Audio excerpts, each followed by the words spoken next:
Hello, YouTube. This is the Galley La Podcast, and today we're going to be reviewing One Piece Manga Chapter 1184.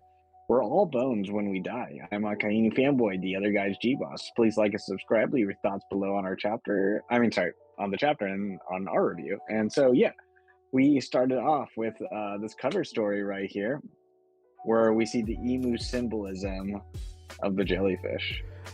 I did not catch that when I first read it. I feel like this is foreshadowing that Brooke's gonna die. Wouldn't that be wild? Maybe. But wouldn't that be wild if Brooke was like gonna be taken out by emu? Oda would really have to make it clear as day that it would happen. And I don't think he would do that just because the Laboon plotline and everything. Oh yeah, that's true. Yeah, but unless they just bring back the recording, but yeah, I hope it doesn't happen. But that thought just popped in my head. Or we could be reading too much into it.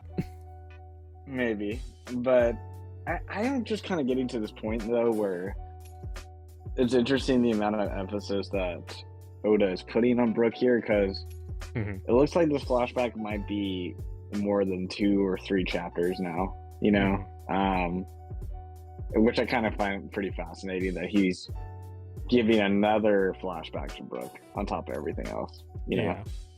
I mean, I feel like we're going to learn something new in this, but it's interesting that it's going to be relating to Brooke. But yeah. Yeah. I mean, what do you think of his design as 27 years old? I kind of liked his eyes look different. Like he had like the eyelashes underneath them last time. But I mean, he's looking more like his current one, because I think he died when he was 38, because he was 88 when the Straw Hats found him, and he'd be dead 50 years. Yeah. So we still have a little bit of time. But yeah, I like it. He's not as like, he's filled out a bit more. Yeah, for sure. And Shuri looks like she could be in the anime Chained Soldier, which no one should look up. Gotcha. But yeah. Yeah, and so it's kind of interesting. We start this year. We see their interactions. You know, we see like kind of Brooke going up. We just couldn't see like his characterization. He seems roughly the same, to be honest. Just like really, the only difference is his costume wear. And then we have like another flashback within a flashback to him younger. Yeah. As an 11-year-old. Yeah, I will say, I thought, because you see like this is the first time in the flashback we've seen him do the panties gag. And yeah, I honestly thought that was going to relate back to Candel. But I don't know, maybe it could. But I thought that would be the first time we would see it relating to her in the flashback. But, I did find it interesting that the young Brooke is like, he looks a lot like Kuzan. In the film Z end credits, where they show all the characters there, basically. It's a very similar illustration if you were to put them up next to each other. Yeah, and I think that's taken from an SBS, those kid designs for the admirals. Okay, gotcha. Yeah, so that's like official. The only difference is like Kuzan's like drinking, you know, but aside from that, they look like exactly the same. The theories are never ending. Yeah, obviously Kuzan would be too young to be here yet, but you know, it's possible they could be of the same family. We get no indication of Brooke's parents throughout this chapter so far. Well, we actually do know about his family, because like the bottom of the page where he's singing, he says, "Dad and Mom and little bro, we're all starving and skin and bones. How am I even alive?" So okay, never mind. Yeah. So I think like his parents and his brother died. Okay. So interesting. Yeah. We just don't have an indication of who they are. Yeah, I mean, they could just be whoever. What, like Frankie's parents, like Queen? Oh, oh my gosh, I forgot about that. Don't even get started. I don't know if that's real or not. So leave your thoughts below if you think it's real or not. Yeah, and so basically, I believe his name is Ravun or Ravin, right? The prince here. You see their interaction. Yeah, sorry. I've been saying Reuven. Reuven, okay. Yeah, so 21 years old, he enjoys Brooks' music, and he's kind of reflecting on his glamorous lifestyle, but then he sees what Brooke has to eat right here, and it's kind of a cool interaction. You know, I like the characterization here for Brooke, but then you kind of have this really abrupt transition over to these corrupt Marines with the curry powder and things like that too. But Brooks come to be rescued. So I thought that was. I mean, yeah, it's sad to see Brooke all beat up like that, and we don't really see him in pain, crying like that too much. You know, obviously because it's human here. It's kind of like a similar design right here to like Yasue in Wano when he was getting beat up and mocked too. I just kind of see like similar art style. I'm trying to make a narrative point out of it per se. Well, it also kind of reminded me of like I'm getting like Luffy flashback moments when he was in what was it? Gray Terminal? Was that the name of it? Oh, with like the garbage. Yes. The garbage thing, yes. And then he was beat up by like the Blue Jam pirates. Yes. But yeah. Yeah, so I don't know, it was just kind of a weird formatting for this a little bit. You know, we see the royalty come in, they don't care that they're with the world government. Say, no, you're not Navy, you're trash. And they free him, so that might be an indication right here about what will happen to this kingdom as time goes on, you know, for attacking the Navy over Brooke, you know? Yeah, because that's what I was thinking too, because it says that the country doesn't exist anymore. So, right. Yeah, I wonder if there's going to be consequences. Yeah, I'm curious if it would be like a Emu or like an admiral that would come to destroy this place. I don't know. Yeah. I mean, that would be definitely an escalation. Like, oh, you just took down some Navy soldiers, and now we're going to destroy the whole country. So I feel like there might be a little bit more. There might be like a kind of mid-tier official that will come. Who knows, you know, but them merely taking out Navy soldiers, man, there'd be like no islands left in One Piece, so that's all. You know, that would cause that, right? You know? Yeah. Well, I think that maybe Emu's probably going to be involved in some way because Shuri needs to get changed into Gunko. And the cover story. Yeah, exactly. Yeah. But, oh no, it's kind of interesting that Ravun, like, has a silhouette right there in the kind of the last panel. It looks a little bit like rocks, to be honest.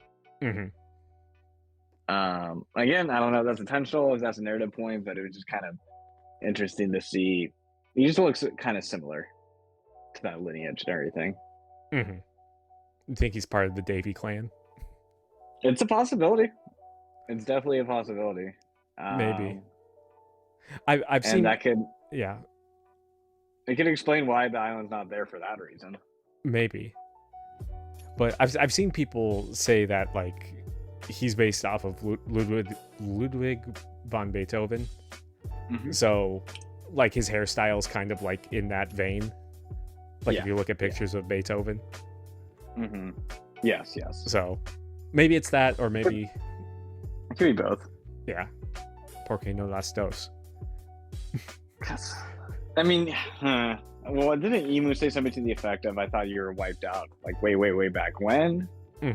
Or, but maybe occasionally they find like kind of traces of them, like the D clan, and then they want to snuff it out, you know?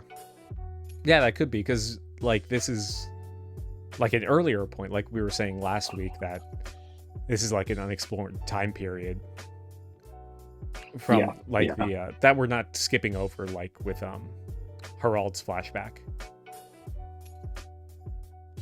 Yeah, and I do think it's kind of an interesting contrast if, let's just say, you have a Davy and a royalty, and I think there's kind of like this assumption too that the Davy clan wants to be royals. They want to rule the world because Rocks wanted to get Emu off the throne, and then Blackbeard and through Van Ogre, they wanted the world too, So I think it would be kind of an interesting contrast where you see a Davy Back member have some degree of status here, but then it's like taken away from them, where kind of like Blackbeard ends up like Brooke is, in a poor life, because Blackbeard just looks like bitter, jaded, that hates the world, and he, for some reason, I think there's like a intuition with Blackbeard that he deserves a lot more due to his lineage, so that's just kind of a thought I put out there. Yeah. No, that sounds interesting. Yeah, but that's like really the only thing I can really theorize, I guess, from this chapter. Yeah, I don't know. I've seen people say that Candle is gonna be, there's something suspicious with her. I don't know what, but people said the same thing about Jarl. So yeah. I think people might be just throwing some stuff out, but we do know. We do know that she does get killed, and Shuri's the one that does it. So I'm wondering if it's going to be like a Loki situation. But if that's the case, Oda would be basically repeating the same thing each, like, one flashback apart in the same arc. And then after repeating, like the God's Knights coming back as the same opponents again as well too. Yeah. But yeah. But one thing that was pointed out, there's the second to last page where Candel is talking to Reuven, and she has a very specific sound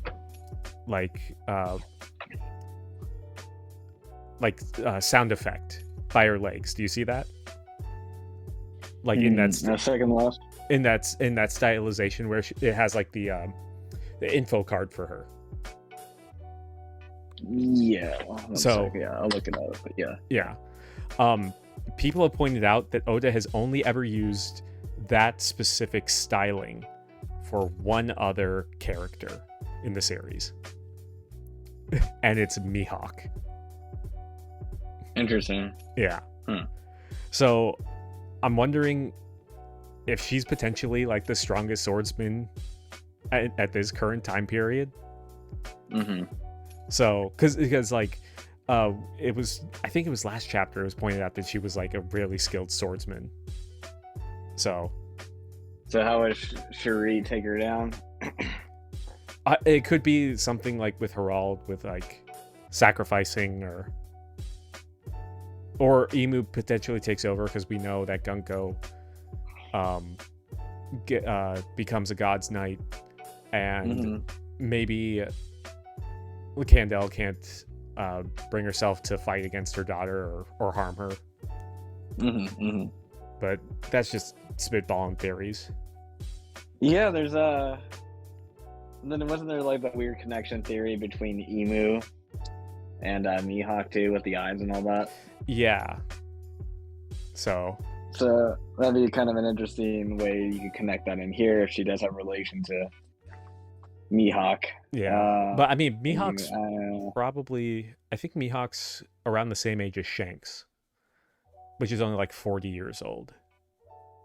Or maybe he's like mid 40s, but so I don't know if the timelines would add up, but but it's talking more like lineage, but I do think it's I mean, it's interesting because Mihawk has always had like a royal persona about him, and the only thing that's really distinct about Mihawk though, the swords and then his crosses, and we don't really see too many much in the way of crosses on this island, So I don't know if there's enough to go off of with just that. Yeah. But it could be something with like strongest swordsman just passing down like the title or something, or I don't know. Correct. Yeah. But I did find that interesting. Like people pointed out that specific, like it almost looks like a fleur-de-lis kind of styling to it. But yeah, I'm curious about her. But if she is the strongest swordsman, that would basically ruin like Zoro's entire story and Kuina's. Then I support it, but I also women, see a resemblance. Women can't be strong swordsmen. Yeah, well, I also support the theory too that I mean, she has like a resemblance also. I'd say that this whole review, but she has a resemblance to Cavendish as well. Oh yeah, which I think is kind of interesting. I don't know. I when I see her, I think Cavendish, to be honest. Yeah, it's the sparkles, isn't it? The sparkles, it's the blonde, long hair. It's even the sword fight, the design. I just think Cavendish. I see her, honestly. No, I can see it because, like, yeah, the general demeanor too. And do you think that she's going to be blonde, or I know that Gunko's? I think her hair is going to be blue. Yeah, I guess I just imagined a blonde. Never mind. yeah, I guess you're right. Yeah, I just threw that in there, but yeah. I mean, like, we go back to the beginning of the chapter. She looks like blonde. Yeah. So I don't know. It could be any color. At least it's not like JoJo, where there's like 20 different colorings that he's done for the characters, and they're all kind of canon. Sure. Yeah, so any thoughts about next chapter? Do you think everything goes to crap next chapter? Or like, do we stay in the 11-year-old time skip, or do we fast forward to the 27-year-old time skip? We might see a little bit more, because at the end here, like, I do like the part where Reuven is like, oh, we've got a new star in Esperia. He's my favorite musician. I do like that. Like, Brooks finally found a place. Instead of living out on the streets and everything. Right. But I wonder if we're going to see a little bit of that with him growing up, like learning music and everything, and then maybe cut ahead to the 27-year-old Brooke. Because we're going to have to see eventually how he becomes a pirate. I feel that that's kind of what this is leading up to. And the city gets destroyed from the government, and they are out on the run, like, because it looks like he has a musician crew and everything, you know. So yeah, they probably just all came from here. Yeah, I wonder if Yorkie's going to be introduced in this flashback too. I really enjoy this flashback over the Zoro flashback, so I just want to throw that out there for the record. And the Usopp flashback. I just remembered that technically Zoro had like a second flashback in Wano for like 2 pages. Yes. This is a better flashback than Kaido, too. Oh yeah. So definitely. Yeah. All inferior characters to Brooke. Yeah. So my prediction is this will probably be like 3 to 4 probably 4 chapters long. Yeah. Total. I don't want it to be the length of Rox and Herald. No. Yeah, that would be like the rest of the year in Brooke flashback. Yeah. After we spent half of last year in flashback. Oda definitely has his favorites, though. That's for sure. Yeah. Yeah, more depth for the perverts. So true. Any closing thoughts? No, that's it. All right, so please like and subscribe to everyone. Leave your thoughts below. Thoughts on this chapter, thoughts on our review, and we'll talk to you guys soon. Peace. See ya.